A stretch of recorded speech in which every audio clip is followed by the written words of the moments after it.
Good thing you know how to do all of these things. Oh, interesting things I've learned this year. Yeah, I bet. I bet.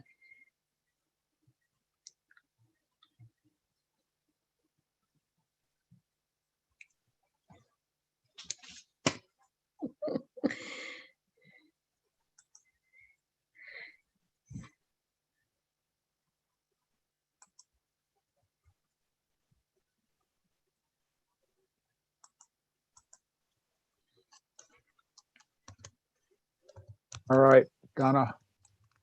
Okay.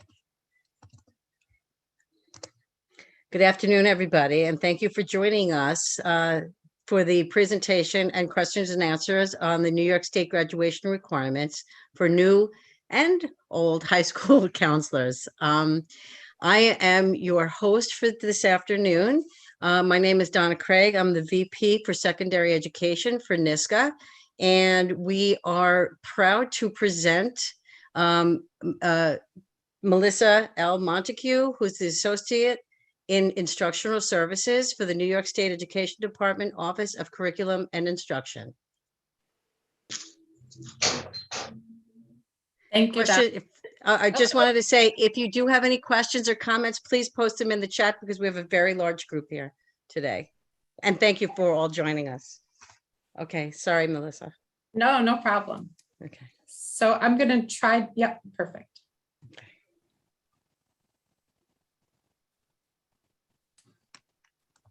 Just going to share my screen here.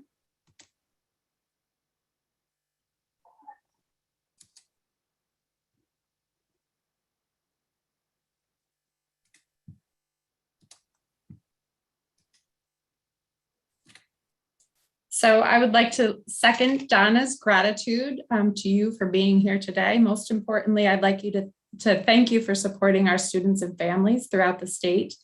I know your time is limited, and I do appreciate you being here today.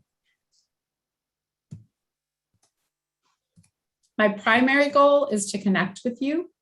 It is my hope that any interactions that you have with me, you do feel seen, heard, and valued. So if you haven't had time to do so already, please feel free to enter your name and your district or school in the chat so that you can connect not only with myself, but also with other school counselors. Many times when school counselors contact me, the first thing they do is apologize. So please do not apologize. If you have a question, we are here for you and we want to help you. So don't apologize when you reach out.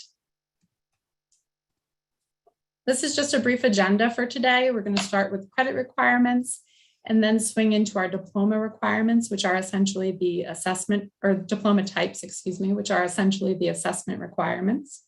We'll discuss the multiple or 4+1 pathways, exemptions due to COVID, appeals, safety nets, and superintendent determination options.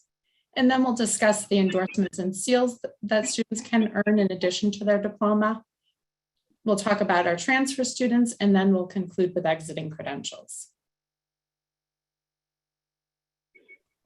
So as you know, our diploma requirements are twofold. Students must meet both the credit requirements and the assessment requirements in order to earn a New York State diploma. These do not have to happen simultaneously, and students do maintain their educational entitlement through the end of the school year in which they turn 21, or until they earn a local or Regents diploma.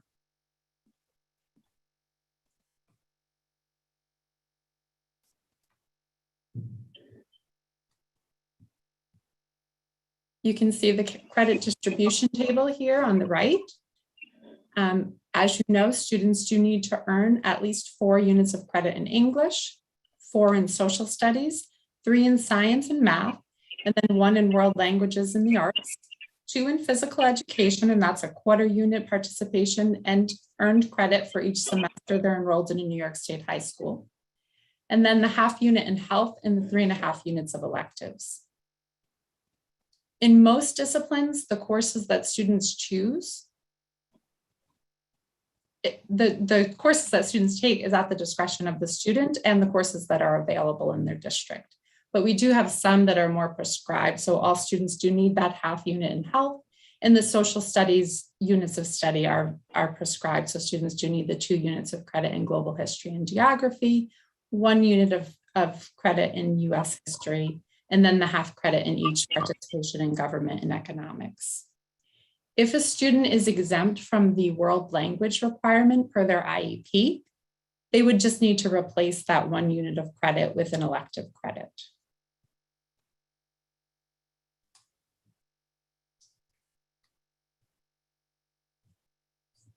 In most instances, students will earn credit through the successful completion of a unit of study. So that's the minimum of 180 minutes of instruction per week or the equivalent, and their mastery of those learning outcomes. And the learning outcomes are locally established for the local curriculum. In some instances, there are other means that students can earn credit. So students can earn credit by exam, in which case, based on a student's past academic performance, the superintendent or their designee determines that the student will benefit academically by foregoing a course of study. No, I don't. To earn the credit by exam, the student must earn the 85 or higher on a Regents exam and also successfully complete an oral exam or special project. The purpose of the oral exam or special project is to assess those skills and the knowledge that it wouldn't be assessed through the Regents exam. Students can also earn credit via grade 8 acceleration, in which case the superintendent determines that a student will benefit from enrolling in a course in 8th grade for which the student chooses to begin their commencement level instruction. In which case, if a student passes both the course and the culminating assessment, they can earn that diploma credit in grade 8. Students can also earn a maximum of 3 units of elective credit via independent study. Students can earn credit for their participation in performance arts. So if a student participates in a school's major performing group, such as band, chorus, orchestra, dance, or theater, and in exceptional situations in an advanced out-of-school art or music activity, the student can earn that unit of credit for their participation, so long as the school deems that the participation is equivalent to a unit of study and consistent with the goals of the school's arts program. We're going to discuss transfer credit in more detail when we discuss transfer students towards the end of the presentation. And you know, students can also earn credit through summer school instruction as well as through makeup programs. It's important to note that makeup programs are locally determined and they can range from anything from completing an entire course to receiving intensive instruction in the deficiency areas of the course for that specific student. Okay, throughout the presentation, we'll have some time for you to digest and think about some of the regulations. So I'd like you to take a minute to consider this true-false statement. Students must pass Algebra 1 to earn a New York State local or Regents diploma. So feel free to jot in the chat if you believe that statement to be true or false. I already see some of each. The question, the class. Yes, we are talking about the class here. Do students need to earn credit in Algebra 1 to earn a New York State local or Regents diploma?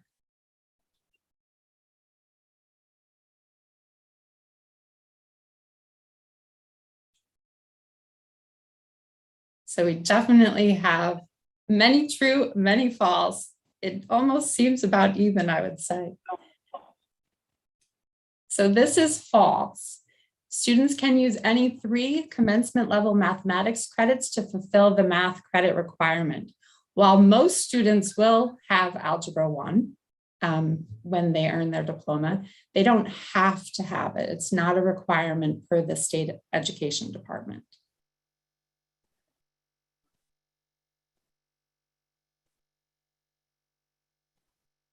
So I see a question in the chat, does it need to be Regents level? Students do need to pass at least 1 Regents or department approved alternative in mathematics. So they would need a course that culminates in either a Regents or a department approved alternative. Okay, we're going to swing into the assessment requirements. So as you know, our assessment requirements follow the multiple pathways or the 4+1 model. And to meet the assessment requirements for a local or Regents diploma, students must pass or be exempted from one Regents exam or department approved alternative in each of the 4 disciplines. So one Regents or department approved alternative in English, math, science, and social studies. And then they must also successfully complete a pathway.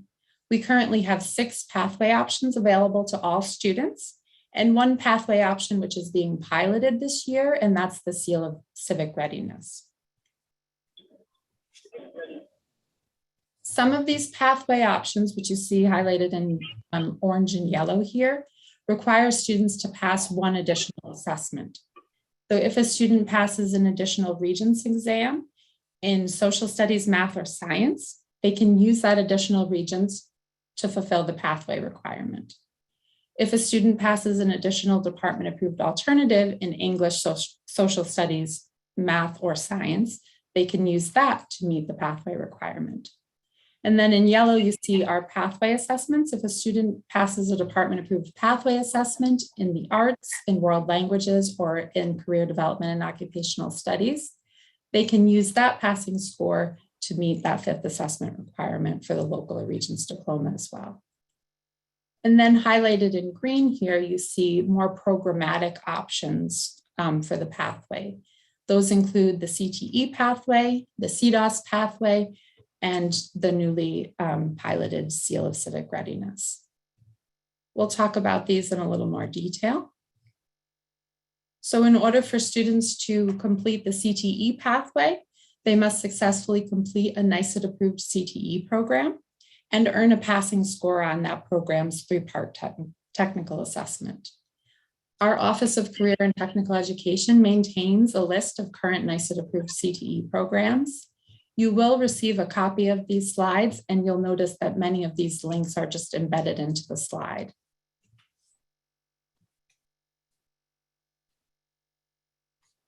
Before we talk about the CDOS pathway, we'll discuss the multiple roles of CDOS. So the CDOS pathway is unique because it can be used as a pathway to a diploma. It can also be earned in addition to a diploma, and it can be used as a standalone exiting credential. As a standalone exiting credential, it is not equivalent to a diploma. When the CDOS is earned as a pathway to a diploma, the student has earned those 22 units of credit. They've passed those 4 required assessments, so one in English, math, science, and social studies, and they've successfully completed all the CDOS commencement credential requirements.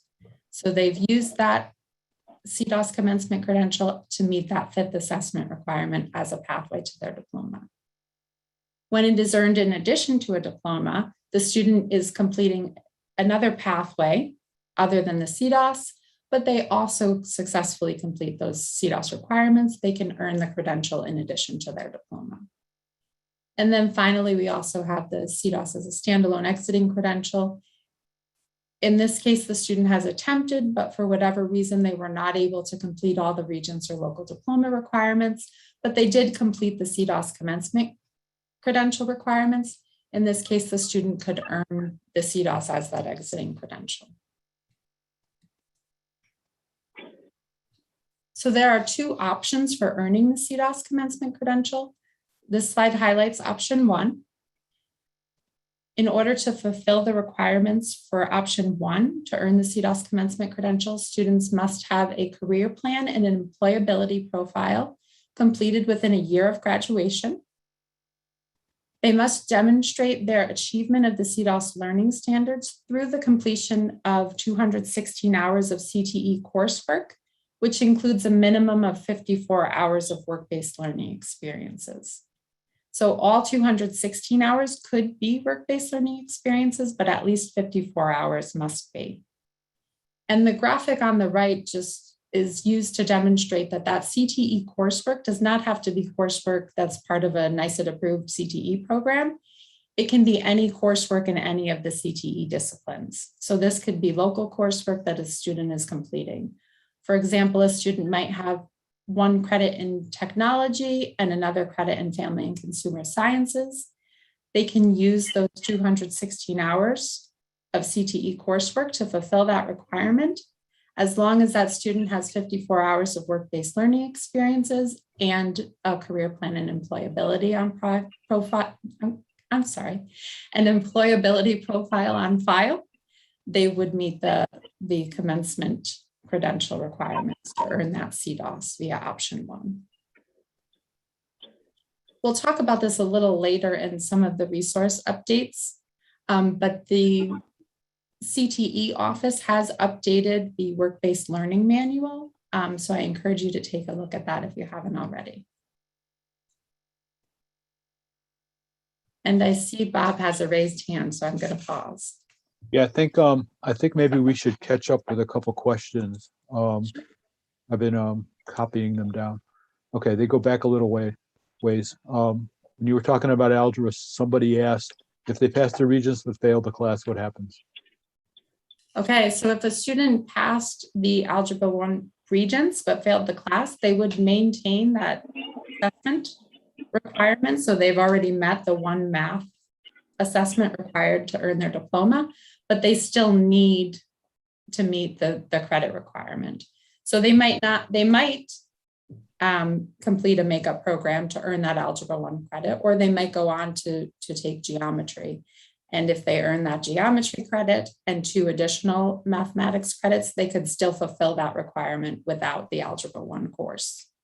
So then someone followed up, and is it the same for science? Are students required to have earth science and living environment? So it is the same for science. Any 3 commencement level science courses can be used to fulfill that requirement. Students must have 1 life and 1 physical science credit, but they don't have to be living environment and earth science. Okay. And why does the geometry Regents not come in Spanish?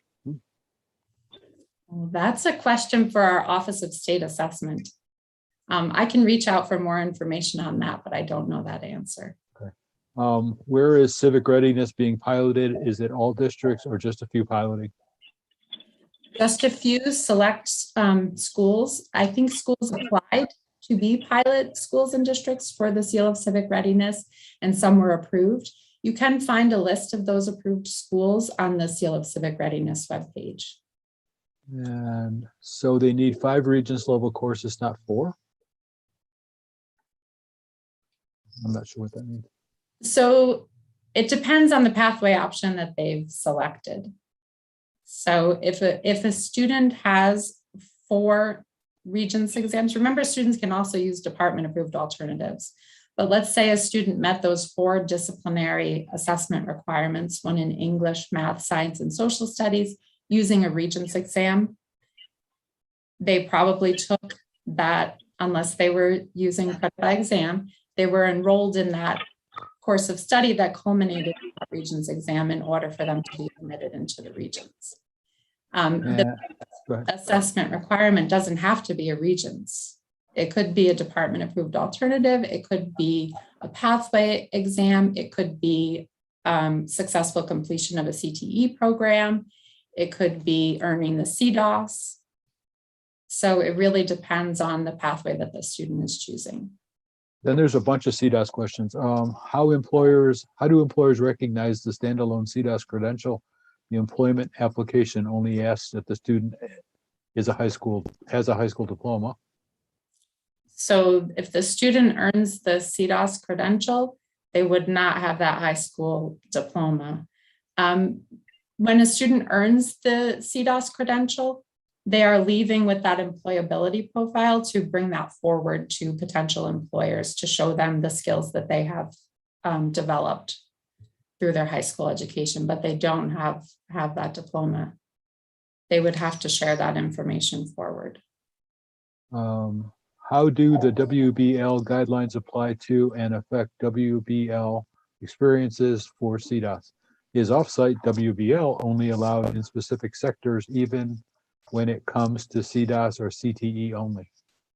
So there are registered work-based learning experiences and unregistered work-based learning experiences. And you can use either of those to meet this requirement for the CDOS. If you look at the work-based learning manual, you'll find all of these details. It is linked towards the end of this presentation. Okay. This is if they earn a CDOS credential, I assume they are permitted to return to school if they choose to earn a diploma until age 21. That's correct. For those students who use the CDOS as an additional credit, how is that noted since their career path is not CDOS? It can be reported, if that's what the question is, it can be reported to the state education department. There's an option for the student who has earned the diploma with the CDOS, but not as the pathway. Does that mean it must be CTE coursework, or do non-official CTE courses count?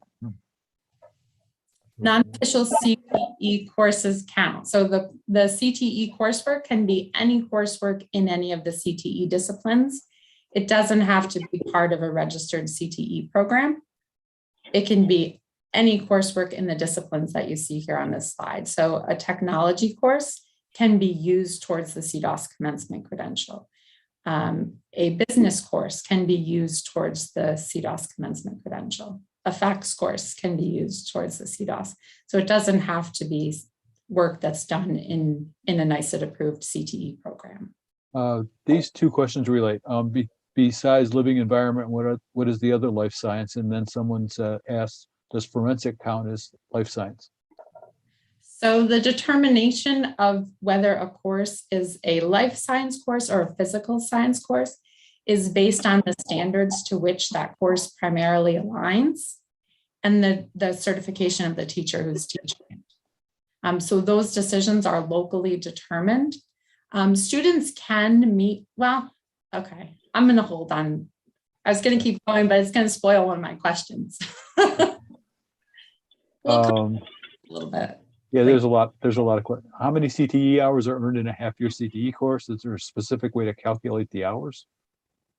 So a unit of study is 180 minutes per week, which is calculated at 108 hours per course. So it would be half of that, 54 hours. I think you kind of answered this. If they fail a course, but then achieve an 85 or higher on the Regents exam, then you could give them the course credit as well? Yes? Question mark. I don't think so. If they fail a course and get 100 on the Regents exam. 85. An 85? Yeah. No. So the spirit of the credit by exam regulation, that regulation is intended for students who never sat for a unit of study. So they were never enrolled in the course of study. So if a student was enrolled in the course of study, failed the course, the only way the Regents exam would impact their earning credit is if that's included in your grading calculations, which are locally determined. Do you need 2 lab science classes to graduate? Laboratory experiences should be included in all commencement level science courses, but that additional 1,200 minutes is only required for admission into the Regents exam. Is it accurate that no math class below algebra, meaning pre-algebra, can be used towards the 3 units? So the math credits must be at a level higher than grade 8 mathematics. How you name your courses. So if you have a course that's called pre-algebra, but it aligns to the commencement level math learning standards, that could be a credit bearing course. So it really depends on the content of the course more than the course's name. It has to be aligned to commencement level learning standards. Yeah, some of these are really specific. Is the checkpoint B exam on an approved LOTE department approved exam? An approved LOTE department approved exam. So long as it's on that list of department approved pathway assessments in world languages or LOTE, you can use that to fulfill both the checkpoint be assessment requirement for advanced designation and the pathway requirement. But if it's just a locally developed checkpoint B exam, it's not on the list of department approved pathway assessments. You can use it for the sequence requirement for advanced designation, but you can't use it for the pathway. Yeah, this goes on. There's like 23 new messages here. Since students receive a pass for Regents exams the last 2 years due to COVID, I think you're going to talk about this, and they are now in 11th grade. If they fail the U.S. history Regents and English Regents, as the departments give the students a separate assessment to earn a local, or is that a Regents diploma? So you might need that one more time. I'm sorry. Yeah, it's in the chat. It's Let's see. students received a pass for Regents exams. Pass, I think they mean waiver, for Regents exams the last 2 years due to COVID, and they are now in 11th grade. If they fail the U.S. history Regents and the English Regents, can those departments give the student a separate assessment to earn a local, or is that a Regents diploma? So Yeah. it's important to remember that students didn't just get a pass for the Regents exams, they had to be eligible for the exemption. So to earn an exemption due to COVID from a Regents, the student had to pass a course that culminated with that Regents exam during one of those administration periods for which exemptions were available. So not every student just got an exemption, right? They had to be. Yeah, I think people are answering their own questions, so it's kind of cool. And somebody suggested, yeah, somebody suggested that we move on forward with the presentations and then. I think that's a good idea because I have a lot of slides here. Okay, go for it. Okay. Okay.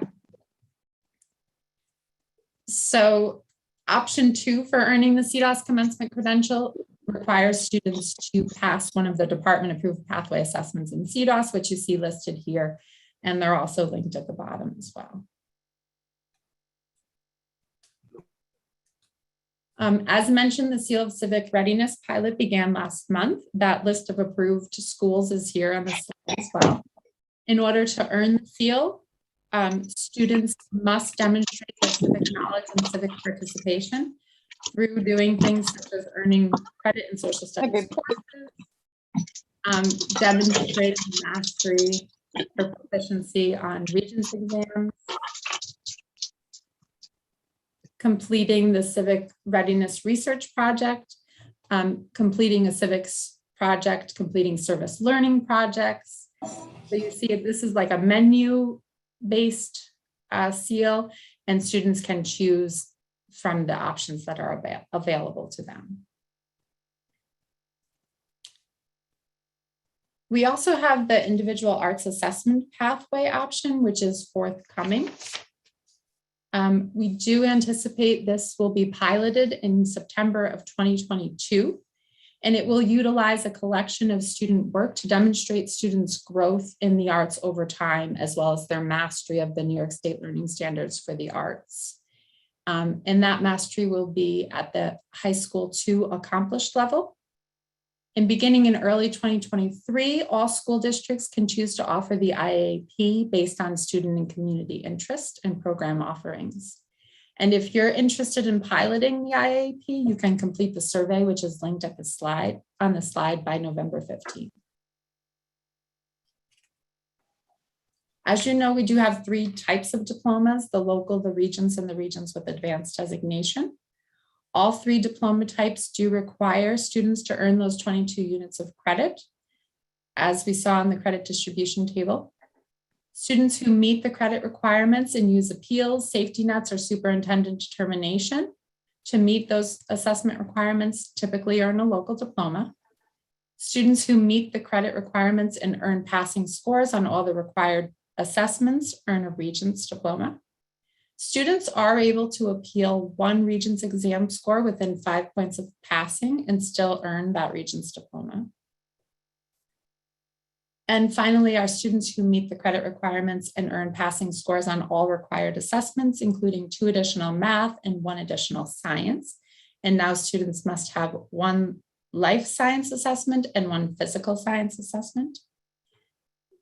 They also need to complete a sequence, which could be the LOTE or world language sequence, which requires a total of 3 units of credit in world languages and successful completion of the locally developed checkpoint B exam. And remember, that could be the pathway, one of the pathway exams as well. Or a 5-unit sequence in the arts, or a 5-unit sequence in CTE. And the students who are able to meet all those requirements earn the Regents Diploma with Advanced designation. So in the chat, respond to this true false. Students must pass the Living Environment Regents exam to earn a New York State Regents Diploma with Advanced designation.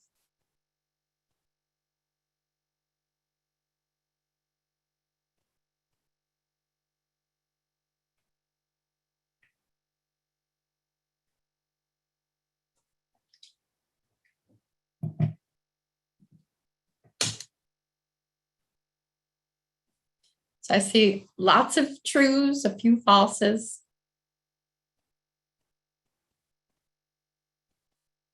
I see it must be true because life science assessment is required. Living environment is the only life science regents. This is false because remember, students can use the department approved alternatives to fulfill the assessment requirements. And if they were to use a life science department approved alternative, such as AP Bio, they could use that to meet that requirement. Most often students will use the Living Environment Regents exam. This slide just serves as a reminder of the rules for admission into a Regents exam. Any student who's had the opportunity to complete a course of study that culminates in a Regents has the right to be admitted into that exam. So we cannot bar our students for disciplinary reasons or because we deem their achievement to be unsatisfactory.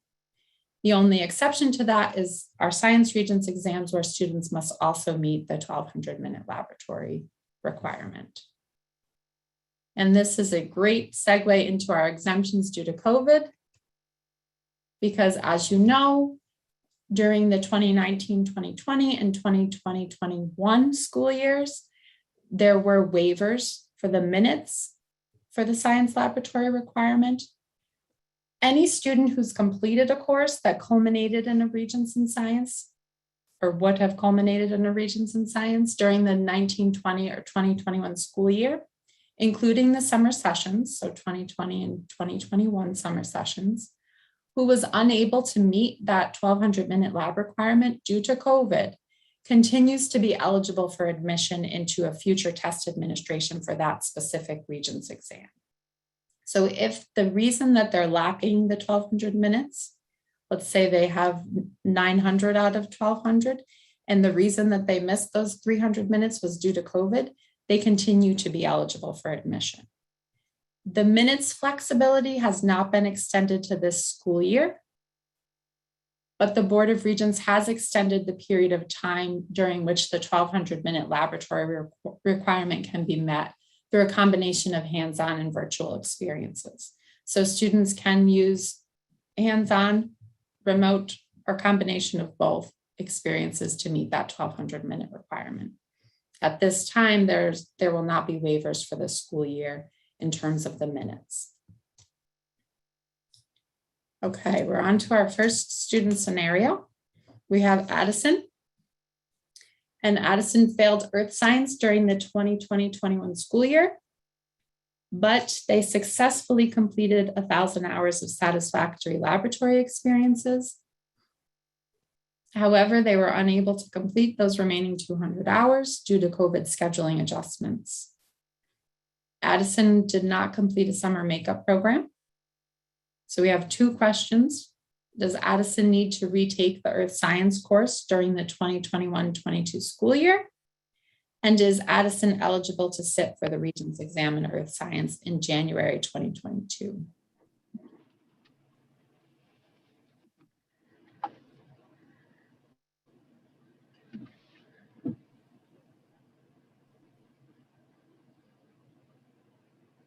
I'm seeing lots of confirmation on the second question. Yes, Addison is still eligible to sit for that Regents exam in Earth Science.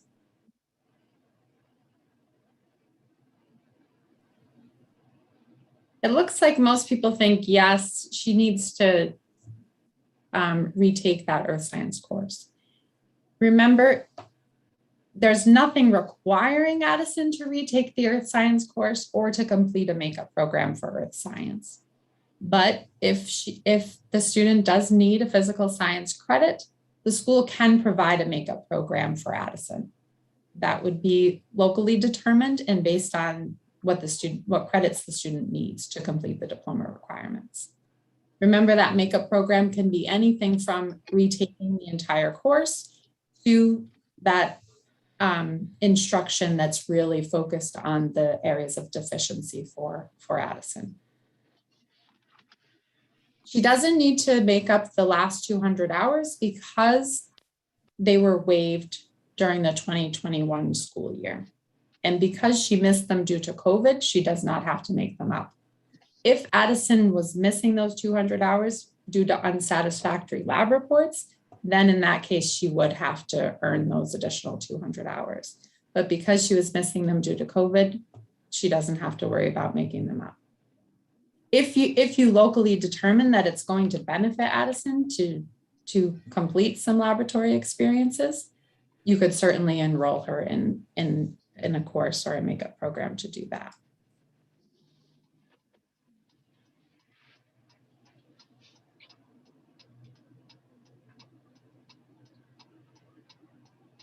Okay. This is just a reminder that if a student was granted an exemption from any assessment due to the COVID waivers, that student is not required to pass that specific exam to meet the assessment requirements, nor are they required to pass a different assessment in lieu of it. They can use those exemptions towards meeting the assessment requirements for any diploma type, local, regions, or regions with advanced designation. And those exemptions will remain with the students through their graduation. This slide does link to the 4 FAQs that were released related to those exemptions.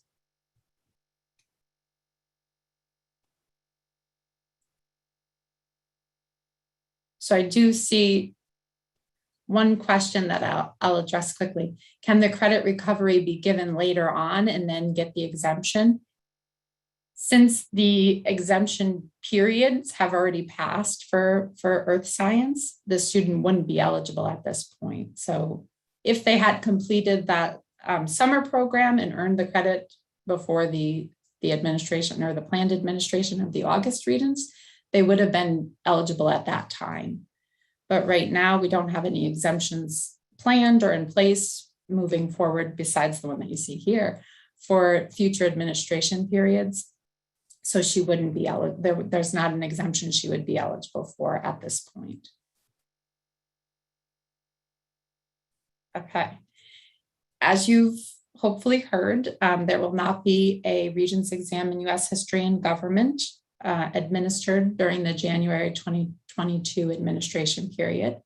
So any student who meets one of the eligibility conditions outlined here will be exempt from that exam. There is a memo in an FAQ, which is linked to the slide that you can reference. It essentially follows the exemption requirements from January 2021. We're really looking exclusively at students who are completing a course of study by the end of the first semester of the 2021-22 school year here, who intended to take that Regents exam in January 2022. But since it's not offered, they're not able to, so they're eligible for the exemption.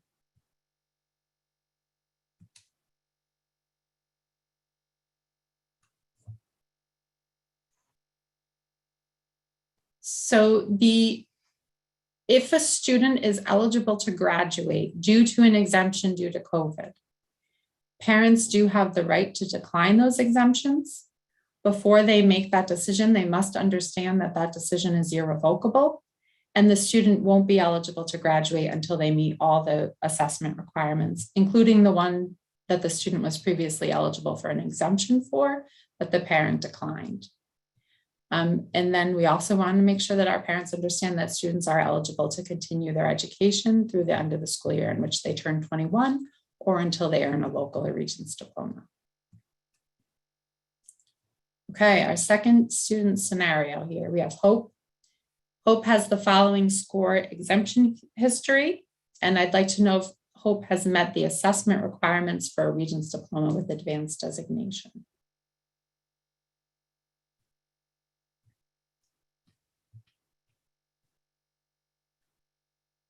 While you're thinking through this, I just want to say that we probably won't have time to answer everyone's questions today, but following the presentation, I'll go through and look at all the questions. And if there's any question we didn't answer, we'll draft up a response to that and share it with you as well.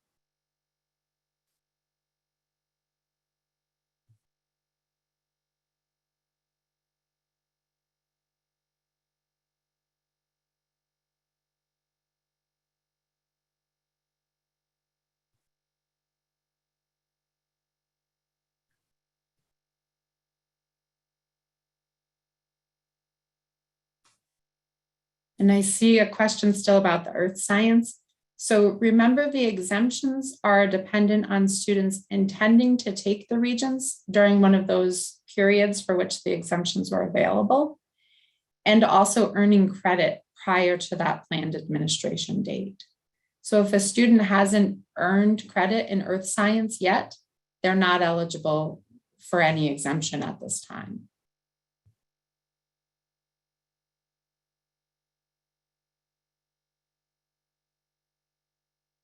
I see lots of information about LOTE missing. Anything else missing? Oh, good. So we noticed that this student, that Hope, is missing a life science assessment, and many people are saying, what about that sequence? Remember, the sequence requirement can be the world languages sequence, or it could be a 5-unit sequence in the arts or CTE. But we don't know if she's met the sequence requirement, and we also noticed that Hope is missing that life science assessment. Okay, we're going to swing into our appeals, safety nets, and superintendent determination. We did see a decline in the need for these options for students with the exemptions, but we do anticipate that students will need to rely on these options in the future. So students may seek an appeal if they meet these conditions. So the student must have taken the Regents exam under appeal at least 2 times. They must have at least 1 score in the appealable range. So for all students, that's 60 to 64. For our students with disabilities who are seeking the local diploma, that's 52 to 54. And for our English language learners who are seeking an appeal for the English language arts regions only, that's 55 to 59. The students must also have taken advantage of academic help provided by the school in the subject that is tested by the Regents exam under appeal. The student must have passed the course for which the appeal is being sought, and they also must be recommended for the exemption by their teacher or department chairperson. This slide highlights the appeal options for all students. So all students can earn a Regents Diploma via appeal by meeting those credit requirements and also meeting the assessment requirements using 1 successfully appealed Regents exam score in that all students range. So no more than 5 points below passing, in the range of 60 to 60. All students can also earn a local diploma via appeal if they meet the credit requirements. And now they're using 2 successfully appealed Regents exam scores in that all students range of 60 to 64 to meet the assessment requirements.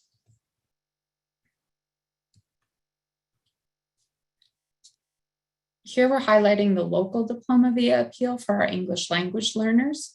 You may have noted the asterisks on the previous slide, and that is because to be eligible for this appeal, students must have entered the United States in grade 9 or after, and they must still be classified as an English language learner when they take the Regents exam in English for the 2nd time. So in order to earn the local diploma via appeal for our English language learners, the student must meet the credit requirements.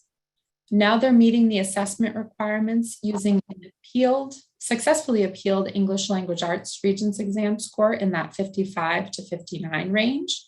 And since they're already accessing the local diploma, they may also appeal additional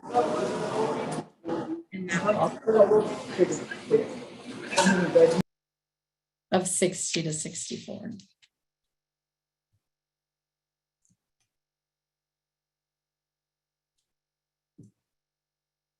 This slide highlights the safety net options for students with disabilities, and these options do apply to all students with disabilities who have a current IEP, as well as students with a Section 504 plan, if the safety net options are documented in their plan, as well as our declassified students who were declassified from special education in grades 8 through 12, so long as it was recommended by the CSE for them to continue to have the safety net options. Students can earn a local diploma using the low pass safety net, in which case the passing score for Regents exam is lowered to a 55. In this case, the students can also appeal up to 2 Regents exam scores between 52 and 54. We also have the compensatory safety net option for students with disabilities. And these students are meeting the assessment requirements for a local diploma by compensating Regents exam scores between 45 and 54. And that those lower scores can be on any required Regents exam except for ELA and math. And we're compensating those scores with a score of 65 or higher on another required Regents exam.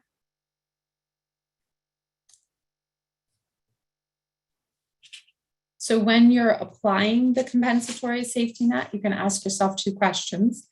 The first is, are the students' ELA and math Regents exam scores 55 or above? Or did the student successfully appeal scores in the 52 to 54 range? If that's a yes, you can move on to the second question. For every required Regents exam score between 45 and 54, is there a compensating score of 65 or above?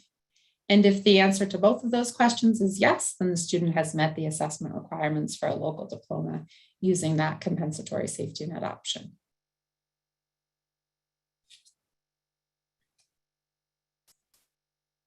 Superintendent determination of a local diploma. Any student who meets the eligibility requirements highlighted here may use the superintendent determination option. The student with a disability, it must be a student with a disability who's currently receiving special education services through an IEP.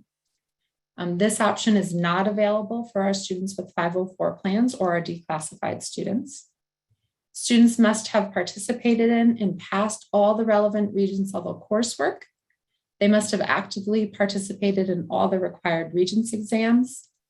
They must have earned the appropriate 22 units of diploma credit.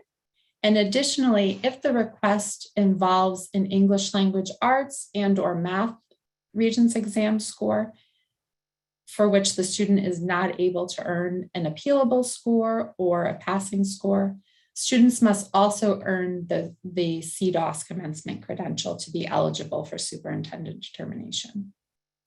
And finally, the student's parent or person in parental relation must submit a written request to the superintendent for their determination of a local diploma.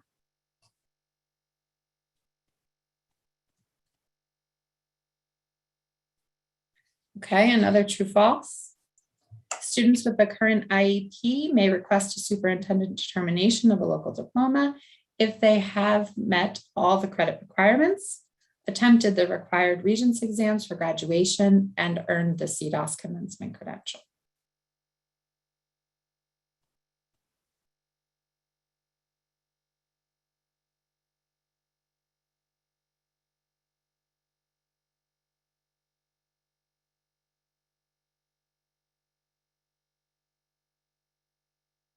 I see a false, does not need the CDOS. So they don't necessarily need the CDOS, but if they have if the request is for scores that are not in the appealable or passing range in ELA or math, they would need that CDOS.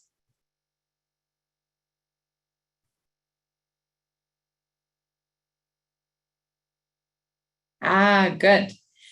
So this is false because students cannot request a superintendent determination of a local diploma. The request must be made by the student's parent or person in parental relation. If the student is an unaccompanied youth without a parent or guardian, the district must identify someone to represent the student. Yes, these are trick questions. I apologize. It's good to keep us thinking, right? I'm sure you've probably done enough thinking for the day, though. Okay, onto our endorsements and seals.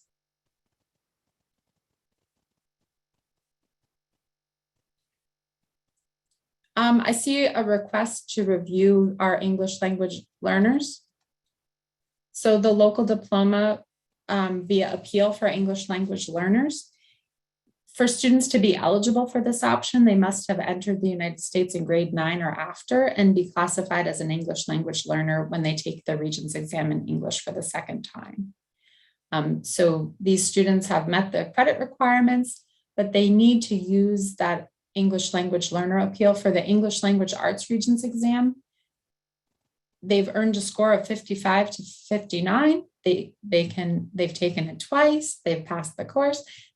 As long as they successfully appeal that score, they're meeting the assessment requirements for the local diploma. So now they can also appeal another score in the all student range of 60 to 64.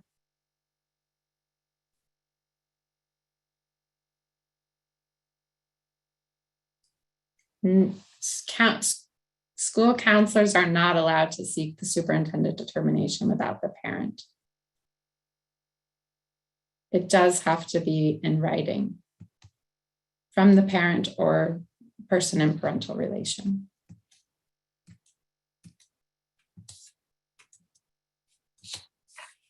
Okay. For those students who go above and beyond the minimum requirements, the current regulations allow for a variety of endorsements and seals. The technical endorsement can be added to any diploma type.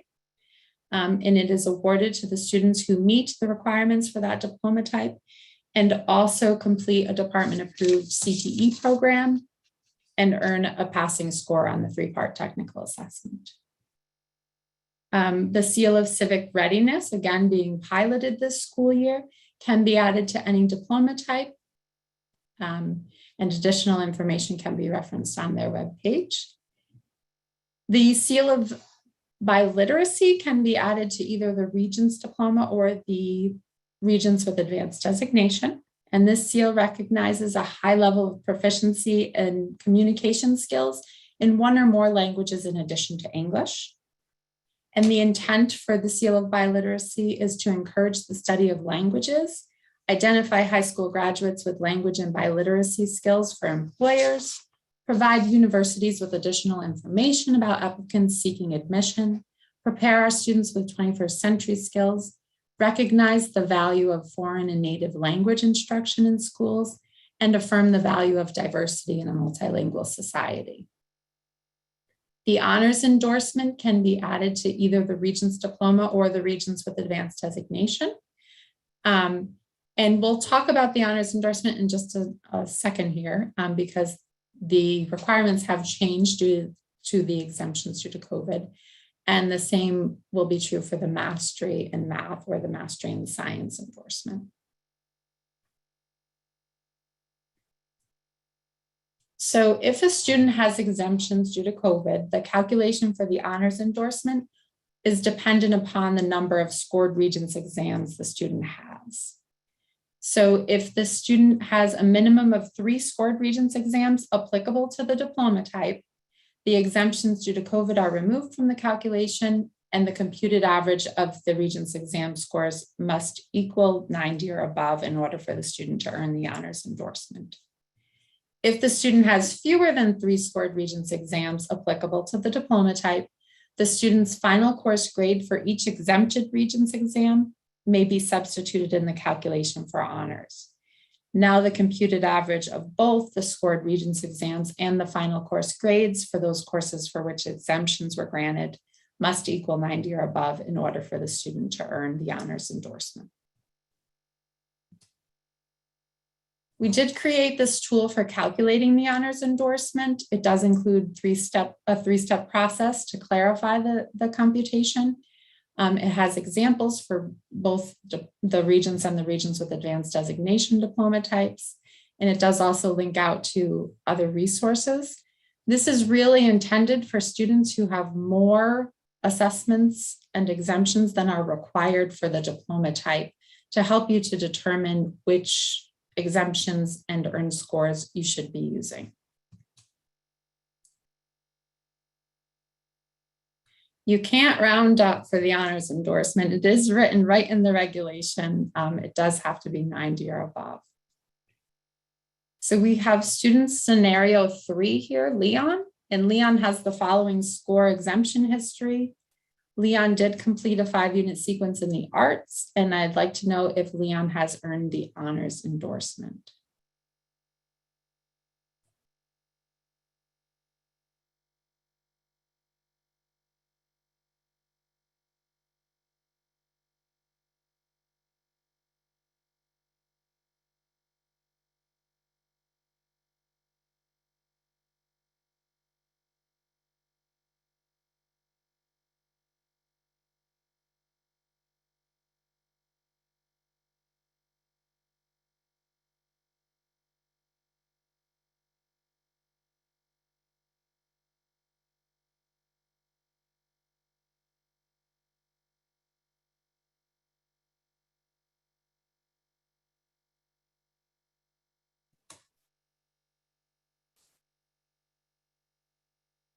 So I see all no's so far.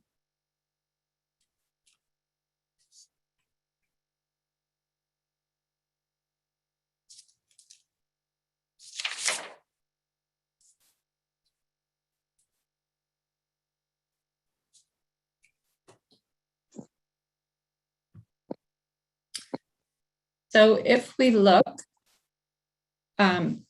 we could use the tool to help us to calculate Leon's honors endorsement. So we're first going to determine the diploma type, and we know that Leon has plenty of scores to meet the Regents Diploma with Advanced Designation assessment requirements. But we want to choose the scores that will most benefit Leon. If we just looked very quickly at his score history, we see 3 earned Regents exam scores, and we know that these are not going to compute to 90 or above. So we say, nope, Leon hasn't earned it. But if we look a little more closely, we can choose the earned scores and exemptions that will most benefit Leon. And I just saw a comment that this is like a different language. I apologize for that. Trying to simplify it, but it can be difficult. So if you look and see what assessments are required and choose the scores, the highest scores, whether they're earned or exemptions with the final course average, it will help you to determine the combination that will most benefit the student. So we need to include the English because it's the only one available. So Leon did earn an exemption, has a final course average of 98. There were only 3 math assessments, so we do have to include all 3 of those. In the sciences, Leon had 4 possible scores to pull from. So we can use Leon's AP Bio score. He earned a 4, so that's a passing score on a department-approved alternative. We can use that to satisfy the life science assessment requirement. For the physical science assessment requirement, we had a choice between chemistry, earth science, and physics. Chemistry, Leon earned an exemption for and had a final course average of 95. The other 2 scores were in the 80s, so we can use that because it will be most beneficial to Leon. And then for social studies, we could choose between US and global. US had a final course average that was higher than global, so we can use that there. And then for our pathway, we can decide between those remaining 2 science scores or the global. And global, Leon earned an exemption, had a final course average of 88, which was just slightly higher than the 86 on one of the science Regents exams. So we've identified the combination that will most benefit Leon. And now looking at that combination, which satisfies the diploma type requirements, we see that we only have 1 earned Regents exam score. So now when we do the computation, we can include those final course averages in that computation. Department approved alternatives are not included. Remember, students can only have a maximum of 2 department approved alternatives in this computation. Leon has 1, so he's fine. So we have a sum of 653. We're dividing by 7 because of that 1 department approved alternative. And we see that Leon has earned the honors endorsement.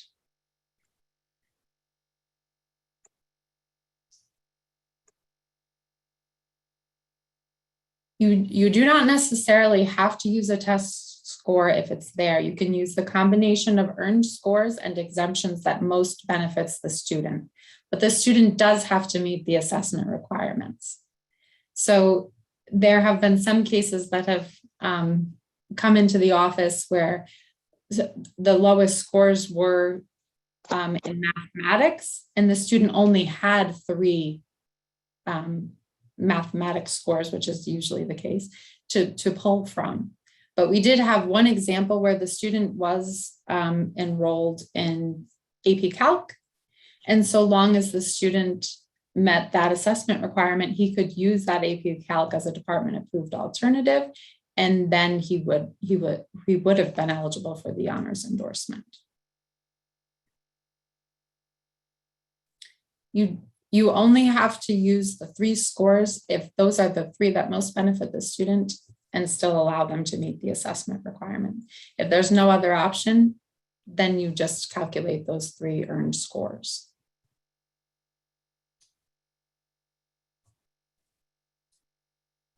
We tried to make it simple, but it's still complicated. It's tricky because in many instances there are options for students. So you really want to weigh out which option will be most beneficial.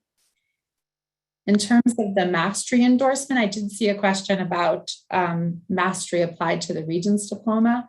One of the conditions for students to earn mastery is meeting the requirements for a Regents diploma with advanced designation.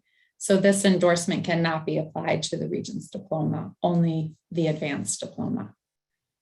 So as you know, historically, if a student passed 3 math and or 3 science Regents exams with a score of 85 or better, they earned mastery in math and or mastery in science.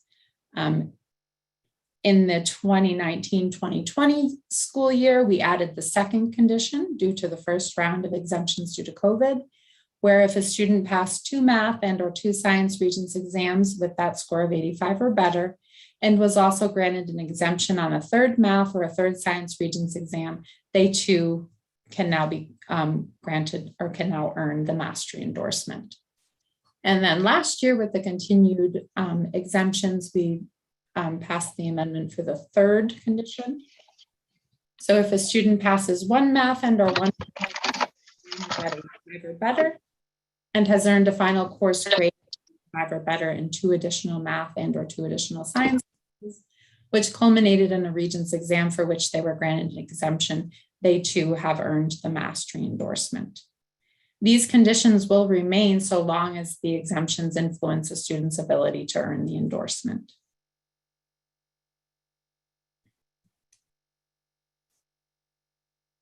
So we're coming back to Leon. We know he's met the assessment requirements for advanced designation, and here's his score and exemption history. And I'd like to know if Leon has earned the mastery endorsement.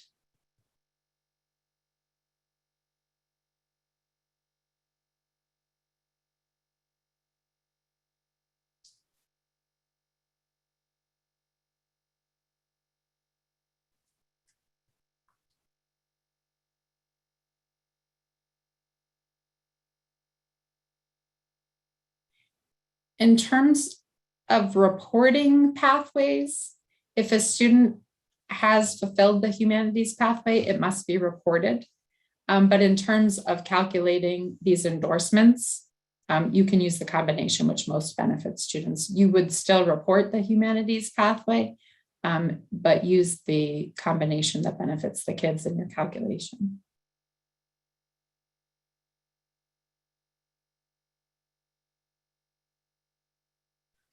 There is a list of department-approved alternatives, and the department is not currently accepting applications for additions to that list. But it is linked in our resources pages, and when I do a follow-up email, I'll also include it there as well.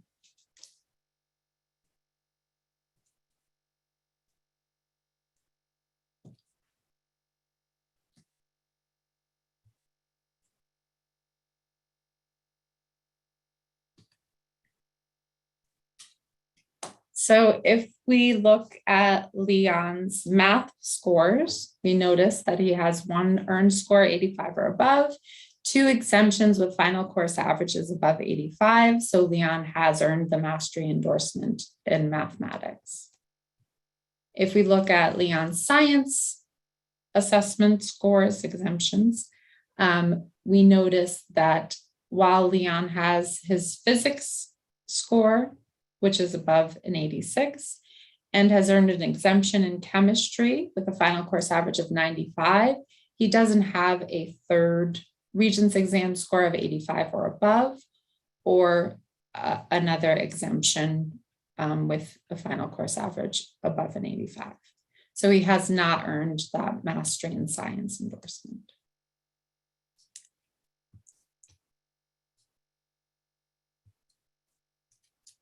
And on to Aaron. Aaron met the assessment requirements for the Regents Diploma with advanced designation and earned the following scores and exemptions in science. And I'd like to know if Aaron has earned the mastery in science endorsement.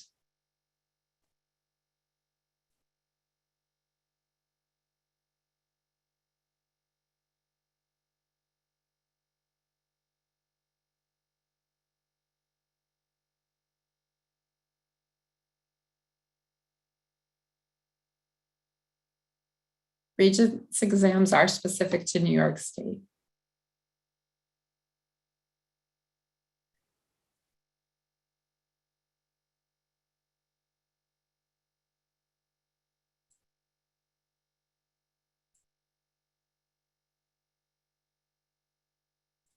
Not all AP courses culminate in a department-approved alternative.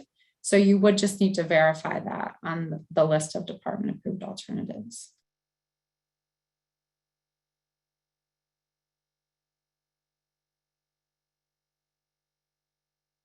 So I'm seeing some no's, some yeses.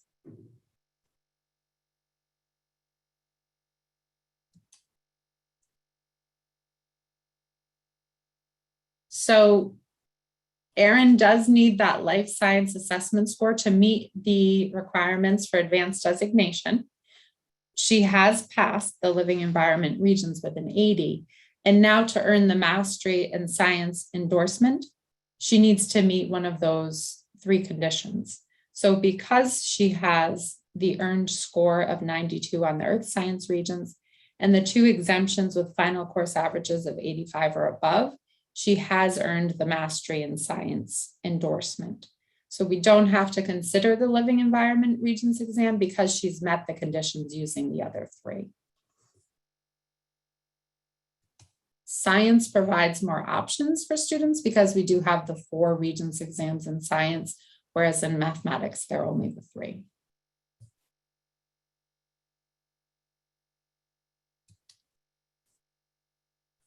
Okay, most of our questions that came in ahead of time did revolve around transfer students.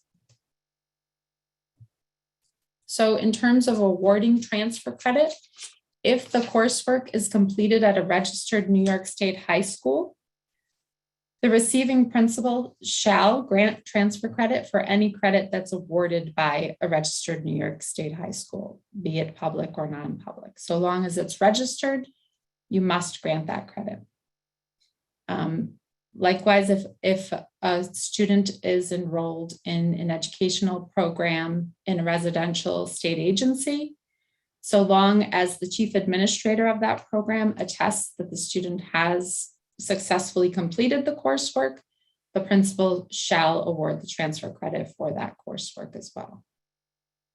If coursework is completed at another educational or cultural institution, it is locally determined of whether or not to award the transfer credit. So this would be true for students coming from other countries, as well as students coming from other states, students coming from home instruction or the homeschooling environment. In these cases, the principal must consult with relevant faculty, so educators in the discipline for which the transfer credit is may or may not be awarded. And they determine whether or not to award the transfer credit based on whether or not the coursework was comparable to that which would have been done in their school, and whether or not it's consistent with the New York State high school learning standards. So essentially, the principal and the relevant faculty are reviewing the course completed in the other educational environment to determine if it's comparable to what would have been done in your school and if it aligns with the New York State learning standards. Our out-of-state transfer students may be eligible for exemptions if they enter a New York State high school for the first time in grade 11, or if they re-enter after having been enrolled for 3 or fewer semesters in a New York State high school. They may be exempt from the global history and geography regions. So they would meet the assessment requirements for a Regents diploma by passing Regents or department approved alternatives in English language arts, 1 math, 1 science, and then US history. If a student enters a New York State high school for the first time in grade 12, or again re-enters after having been enrolled for 3 or fewer semesters, they may be exempt from that global history and geography regions, and they may also be exempt from the science regions requirement. So they would meet the assessment requirements for a Regents diploma by passing Regents exams or department approved alternatives in English language arts, 1 math, and US history. And you also see the little note at the bottom. The principal may also exempt these students from the 2-unit credit requirement in global history and geography by substituting 2 units of credit in social studies.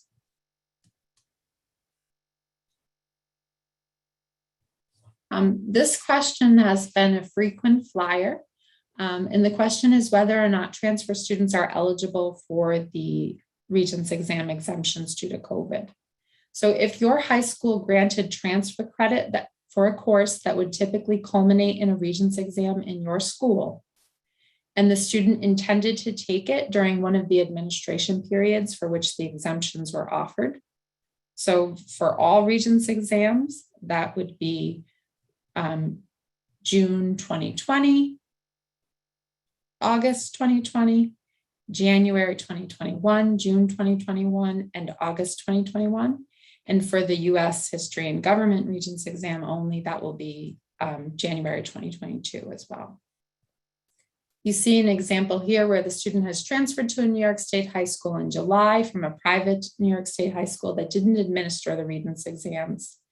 If the school that's receiving that student awarded transfer credit for Algebra 1, and the student intended to take the Regents exam in August 2021, the student would be eligible for that exemption from the Algebra 1 Regents exam because they've earned the credit before the planned administration date of the Regents, and they intended to take it, but it was canceled.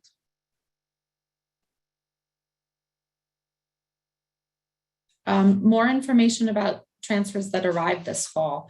So students who arrived this fall, their eligibility for exemptions is really dependent upon their enrollment date. So if they enrolled after the planned administration dates for the August Regents exams, they're not eligible for those exemptions because they wouldn't have been here to take them. But if they enrolled prior to the planned administration dates, which were August 13th and 14th, so long as you granted credit for a course that would culminate in a Regents and they intended to take those in August, they would be eligible for the exemption. Transfer students who entered today would be eligible for the US History and Government exemption from that January 2022 Regents exam, as long as you granted credit for a US History course and they intended to take it. The only US history and government is the only exemption in January because it is the new framework Regents exam, and it must be administered during a June administration period so that they can do their standard setting, the Office of State Assessment. So that's why that's the only exemption that's available for January.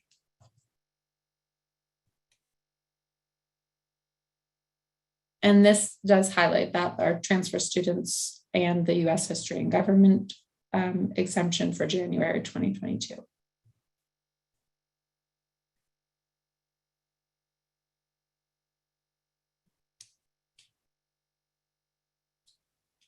The Interstate Compact for Military Children does provide flexibilities for our students who are transferring to New York State due to a military transfer. And you see some of the flexibilities outlined here, but I do encourage you to take a look at the Interstate Compact webpage as well.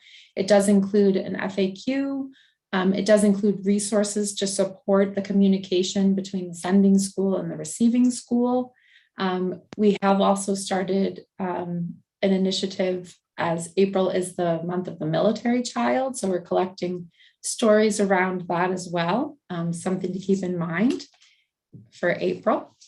So take a look at the Interstate Compact webpage if you're not familiar with that.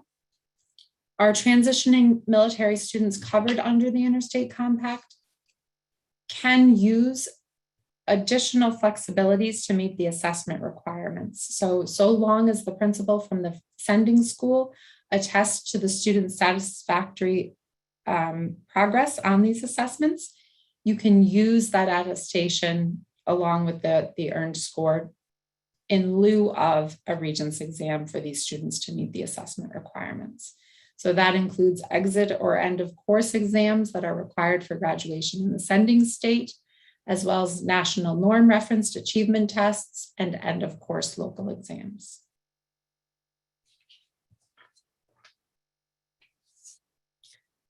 As we mentioned when we discussed the credit requirements, students must earn that quarter unit of credit in physical education for every semester they're enrolled in a New York State high school. And they must maintain that enrollment through their senior year or through the 8th semester. This chart, which is included in the Physical Education Regulatory Amendment Memo, does help you to determine the number of credits that a student would need based on the numbers of semesters that they spend in a New York State school, high school.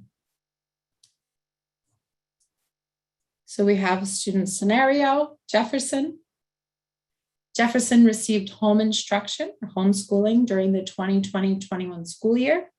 In July, Jefferson re-enrolled in a public school district.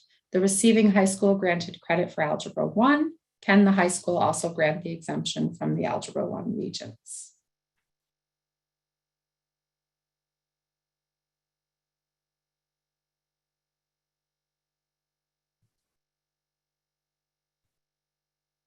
Okay, I see lots of yeses, so I'm going to move forward. So yes, if Jefferson intended to take the Algebra 1 Regents exam in August 2021, the exemption could be granted because he earned that credit. It does depend on when he enrolls, and it did mention that he did enroll in July. Now we have Olive, who transferred to a New York State high school for the first time in the fall of her senior year. She doesn't have any credits in physical education. How many physical education credits does Olive need to earn to graduate? Kelly's on the ball.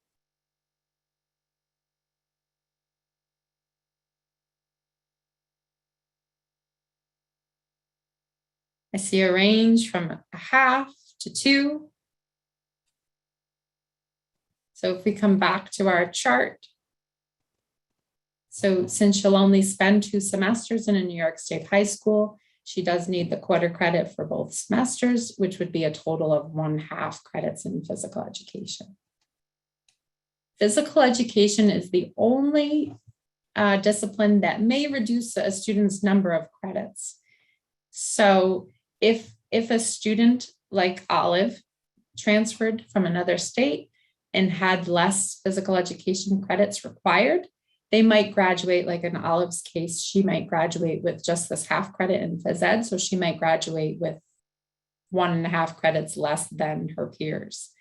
The same is true for students who accelerate their graduation. If a student meets all other diploma requirements, they do not have to come back to maintain their enrollment in physical education.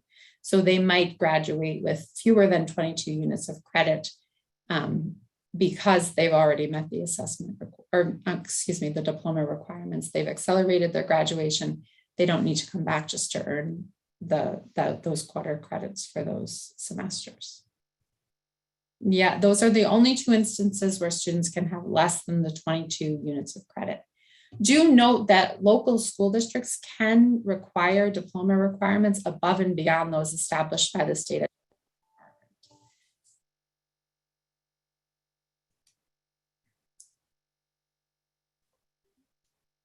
And we're going to conclude with our exiting credentials. This slide highlights the CDOS as an exiting credential, which we did talk about when we talked about the options for CDOS. And we also have the skills and achievement commencement credential, which is available to our students with disabilities who are assessed using the New York State alternate assessment. It must be accompanied with documentation of the student's skills and strengths and levels of independence in academic, career development, and foundation skills that are needed for their post-school living, learning, and working. It can be issued anytime after the student has attended school for a minimum of 12 years, not including kindergarten, or at the end of the school year in which they turn 21. Very quickly, just going to go through some resources that I thought might be helpful in your work.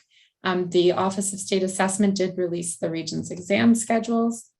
Here's the work-based learning manual, which I mentioned the Office of Career and Technical Education has modernized. It does have additional information about remote opportunities for work-based learning, and you can find that information that I alluded to earlier about the registered versus unregistered work-based learning experiences.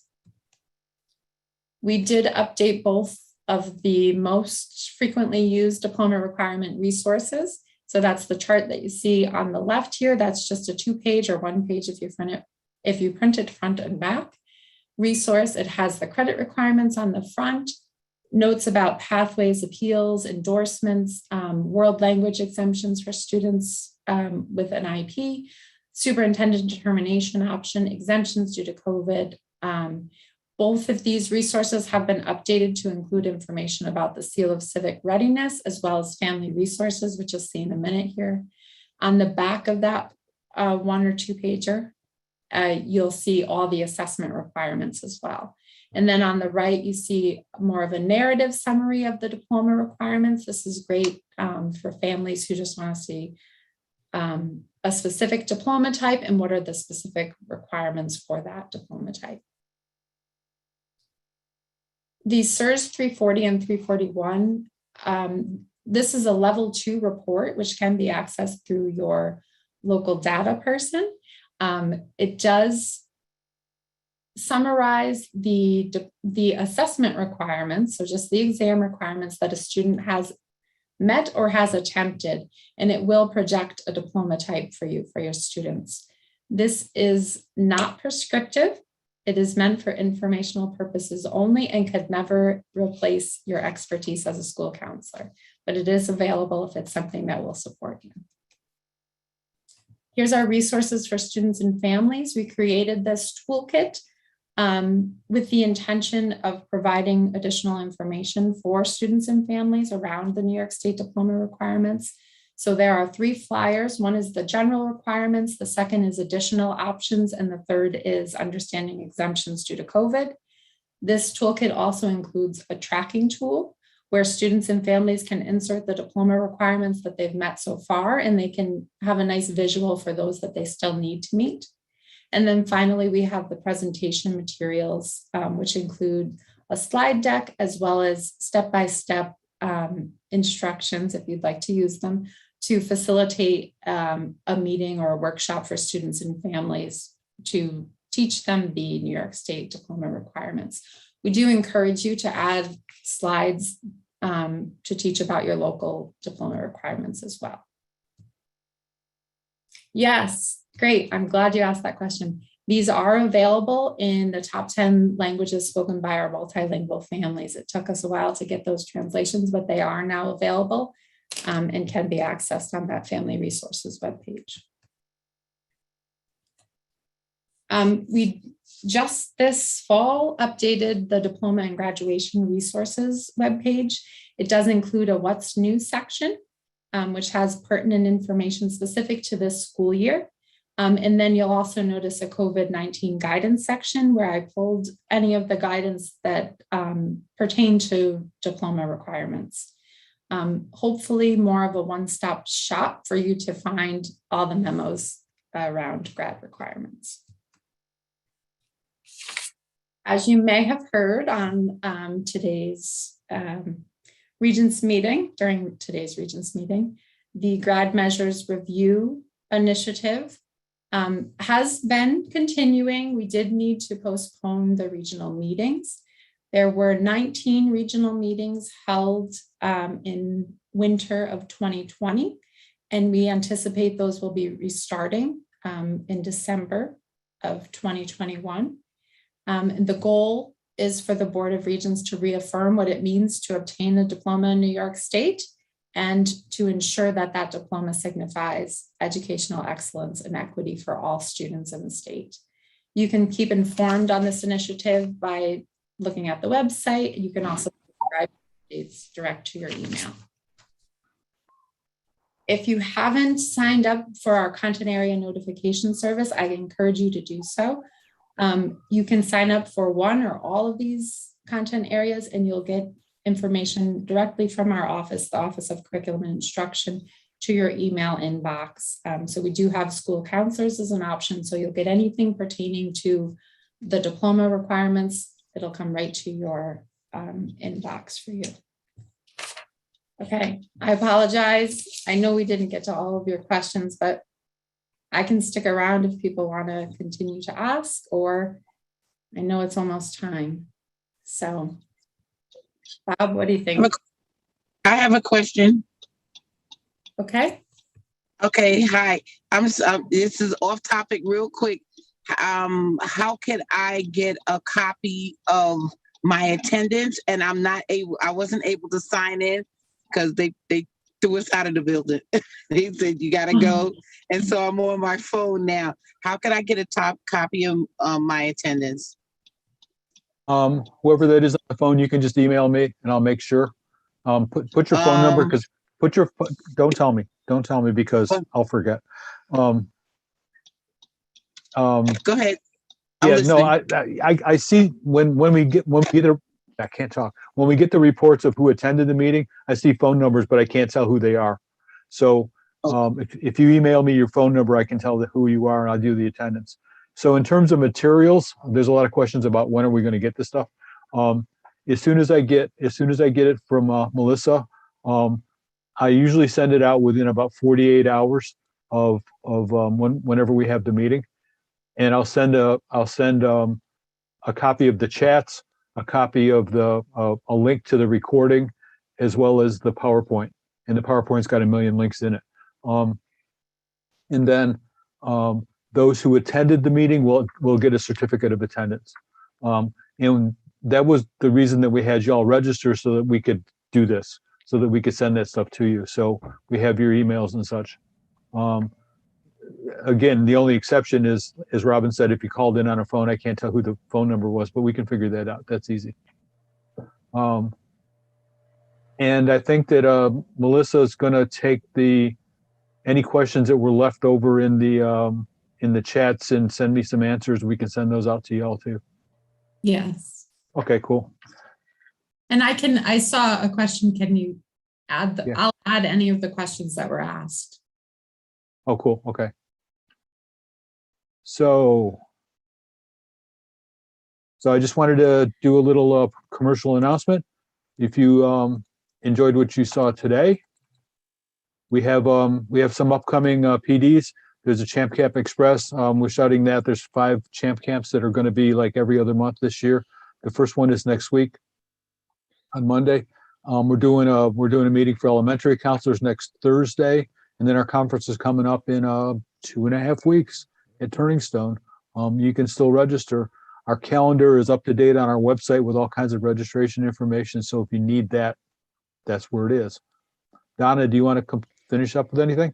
Yeah, I wanted to thank everybody for sticking with us. I know there was a lot of information. I see a lot of people had to sign off, but thank you for Yeah. attending.